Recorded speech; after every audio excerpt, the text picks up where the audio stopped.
So, welcome back again. This time we've got another Saga battle report, the Anglo-Danish versus the Anglo-Saxons. And the scenario we're playing is the Pillage Scenario, which is kind of a tournament scenario I did in a poor tournament not long back, and really enjoyed it, so I've tried it out at club. I've had 2 games of it. I've got the 2 battle reports, once against the Anglo-Danish here, and once against the Normans, which will be my next report coming up. So my Anglo-Danish opponent is new to the game, has just started, so his arm is unpainted so far. I made one mistake I've just noticed while I've been doing this battle report. He didn't have his warlord with his Danax, and I'm pretty sure they have to take a Danax in the Anglo-Danish force.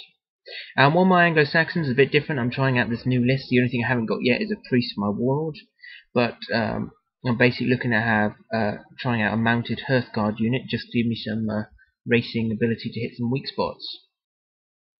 So, just looking at my opponent's left flank, the unit in front of his building is a unit of 8 Hearthguard, and then he's got a unit of 8 warriors next to that. And in the centre there, he's got 12 levy with slings, another unit of 4 Hearthguard, another unit of 8 warriors, and finally his warlord again. As I say, he didn't use his Danax during this game. We did forget about it, but it's not going to make a big difference. So here's my hodgepodge mix of Anglo-Saxons. So in front of my building I've got my 12 levy, and they have shields, so we get a slight advantage being Anglo-Saxon having levy with shields, so we're an armour of 4.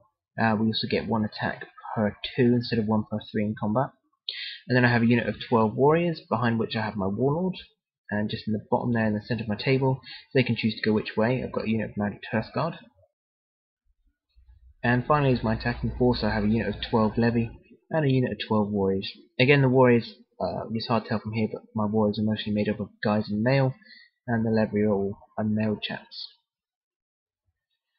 Okay, so I get first turn, and for the first time since I've been playing the Anglo-Saxons, and after actually learning my battle board, I've now used managed to roll 2 6s and get no surrender. So this allows me to activate all my units of 10 or more models. They lose a fatigue, and the actual activation doesn't give a fatigue either for the movement. So to start with, I move up my cavalry just to get in a counter-attack position up on his building there. My levy move up and then go in, kill off 3 and lose 3, but battle attrition I tend to win because I have enough bodies. My opponent doesn't, so it's only levy for me. Even if they're destroyed, there's no Saga dice loss or anything. So this flank's looking something like this. Also with that no surrender, you can see I've moved my warriors up now. I've got some defensive abilities up, just ready to counter. While on the left, I just moved up and went in with my warriors and managed to knock out 2 of the Hearthguard with a loss of 3 warriors. Again, not a big loss, but it does mean I've now got 2 of my units down to below 10 models, so I'm going to rely on using the ability that boosts my unit count up. His slingers seem to be armed with machine guns as they gun down 3 of my levy on the left, on the right hand side. Considering he didn't have that many shots, that wasn't a bad turnout at all, especially when I'm blocking 50% of them as well. Then over on the left he charges in with his warriors and his warlord. I'd put some buffs up on my chaps just to make them a bit more resilient. And that seemed to have worked. I lost 3 guys and killed 4 of his warriors off. I think I played Defense of the Realm and put in 2 extra attack dice, which gave me 8, and gained 2 extra defense dice. In my turn, I go in again with my warriors just to wipe out the 2 Hearthguard. Once I get rid of them, my opponent's Saga dice count will drop, so that'll be perfect. But one can't control dice, and I managed to lose. What's that? Did I lose anyone? Just trying to look at my past one. Yeah, I lost 1 guy and didn't kill any of the Hearthguard, even with 9 attacks. So not wanting to overtire my my guys, I chucked my levy in. I know they had a fatigue on them, but I was hoping just to break them through. And they can also trap up the warriors that are at the top there and the warlord. And yeah, they go in and they only kill 1 as well. 2 units have gone in against 2 Hearthguard, and I've only managed to kill 1 of them off, which was slightly annoying. So it's currently looking something like this. My guys down the bottom have been stuck down here because he's a Hearthguard there. He has been intimidating my Hearthguard. He's been reluctant for them to come up and help my levy out against the warriors. So was the chance there. The warlord and his warrior unit going against my levy. I think he rests them up first, or maybe not, because they've got the fatigue showing there, and goes against my guys, drops my armor, and gives them a good bashing. So the overall table's looking like this. I actually believe I beat him off, but he played something. I can't remember which one. Is it Lords of Battle, which meant I gain an additional 3 fatigue at the end of the battle. I believe it was. So yeah, he pushed me off. He also played the push, so I was glad I didn't lose that. That one, I think, is you've got to roll above the opponent's armor when they get pushed back, and for each one you pass, roll dice per model, it kills one off. So I was lucky there. So I thought this would be a quick clear out. I'm going to charge my warlord in against his warlord because I had to, but my warriors were going to go against his warriors just so his warlord then doesn't have any protection. Well, my warlord's still got 2 guys with him, 2 inches of them. So against the warriors, it kind of went to plan. I wiped them out because I lost 2 warriors. But unfortunately my warlord was unable to do anything against his warlord, and he just pushes me back. Okay, so it's starting to look like this. This is also my turn. I've moved my levy. I've got another picture in a minute. Oh, that's how it looks on the left. Lots of fatigue about here. Yeah, just a better shot from this side. I moved my levy to the left to form a skirmish screen.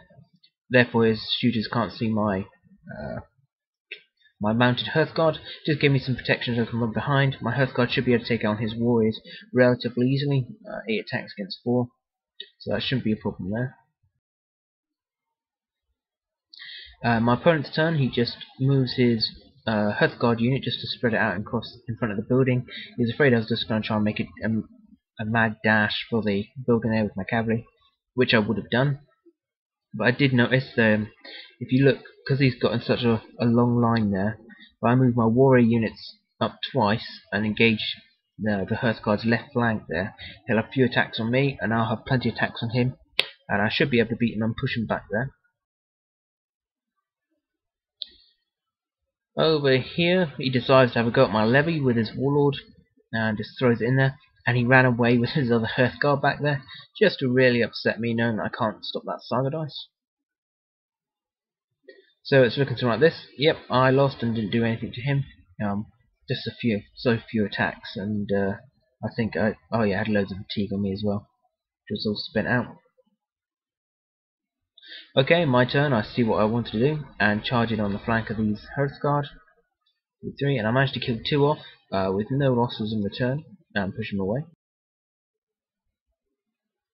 Over here was a bit of an crap moment as I activated my warlord and my Hearthguard warrior unit to charge in against his warlord.